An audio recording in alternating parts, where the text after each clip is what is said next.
Feeling bored with the same holiday decorations? Let's create unique and eco-friendly DIY plant arrangements to give your Christmas decor a natural, modern twist. Welcome to New Green Thumb. In this video, we'll show you how to craft live or dried plant arrangements that are stunning, sustainable, and perfect for the holidays. Let's get started. Here's your materials list. Greenery like eucalyptus, pine, or holly. Containers like baskets, mason jars, or vases. Tools: scissors, floral tape, and wire cutters. Holiday accents like ribbons, ornaments, or fairy lights. How? Step 1. Choose your plants. Pick greenery that fits your holiday theme. Step 2. Prep your materials. Trim stems and remove wilted leaves. Step 3. Build the base. Start with larger plants, layering smaller ones for depth. Step 4. Add festive touches.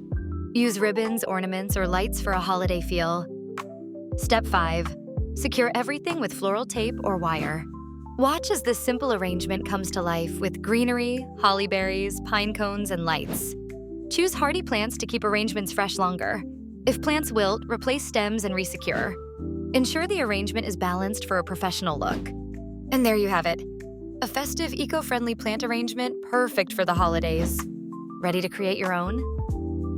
Share your creations in the comments, like this video, and subscribe to New Green Thumb for more holiday inspiration.